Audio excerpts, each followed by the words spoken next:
Tomato আর বেগুনের নরম ছোঁয়া মাখামাখি বড় মাছের পেটি ভুনা। ঘরোয়া রান্না বান্না এই স্বাদকে হোটেলের পাঁচতারা খাবারকেও হার মানায়। আসসালামু আলাইকুম, আমি রুমানের নতুন আরও একটি রেসিপি নিয়ে চলে এসেছি।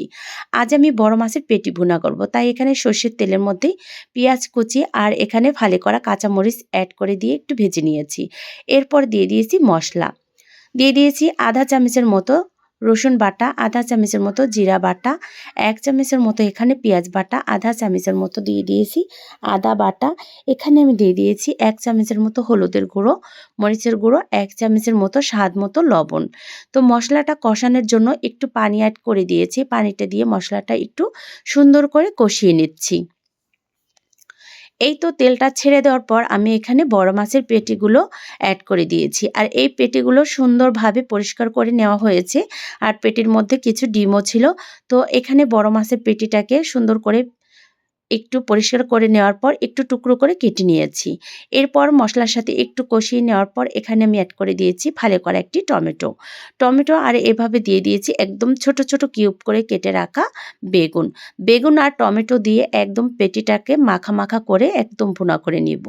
আর এই পেটিটা ভুনা খেতে একদমই দুর্দান্ত হয়। সত্যি এভাবে রান্না করলে খেতে অসাধারণ হয়। এক টুকরো পেটি ভুনা আর 1 থালা গরম ভাত হলে এরকম পেটি ভুনা থাকলে আর কিছুই লাগে না। দুপুরের জন্য একদম পারফেক্ট একটা রেসিপি। খেতে কিন্তু দুর্দান্ত হয়। এই তো আমি সবগুলো দিয়ে একটু ঢাকনা দিয়ে ঢেকে রেখে দেওয়ার পর একটু ঢাকনা তুলে নেড়েচেড়ে নিয়েছি।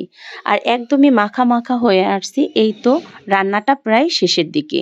বেগুন আর টমেটো একদম পেটির সাথে মাখা মাখা করে রান্নাটা করে নিব। এই তো অনেকটাই কিন্তু তেল ছেড়ে দিয়েছি। আর পেটির মধ্যে কিন্তু অনেকটাই তেল থাকে। পুরোপুরি তেলটা উপরে চলে আসছে। আমি কিন্তু আরও কিছুক্ষণ এভাবে পেটিটাকে ভেজে নিব। তো এখানে বেগুন আর টমেটোর কোনো অংশই আস্ত রাখবো না, সবগুলোই পেটির সাথে একদম মিশিয়ে ফেলবো। এই তো দেখো কোনো অংশেই কিন্তু এটা বেগুন আর টমেটো দেখা যাচ্ছে না, একদমই মনে হচ্ছে মজক ভুনা হচ্ছে। একদম কালারটা কিন্তু মজকের মতো হয়েছে। তো সত্যি খেতেও কিন্তু অনেকটাই মজা হয়েছিল। রান্নাটা যদি ভালো লেগে থাকে অবশ্যই লাইক কমেন্ট করে পাশে থাকার অনুরোধ রইল। তো এরকম পেটি ভুনা যদি খেতে চাও অবশ্যই এভাবে বেগুন আর টমেটো দিয়ে একবার হলেও পেটিটাকে ভুনা করে খেয়ে দেখবে, এটা খেতে কতটা মজা। একদমই মজকের মতো হয় খেতে। আর এভাবে রান্নাটা করলে সত্যি বলছি একদম মজকের মতো খেতে হবে। দুপুরে গরম ভাতের সাথে পরিবেশন করলে খেতে কিন্তু একদমই দুর্দান্ত হয়। মাশাআল্লাহ, অনেক সুন্দর একটা কালারও হয়েছে, খেতে কিন্তু দারুণ হয়েছিল। সবাই ভালো থাকবে। আল্লাহ হাফেজ।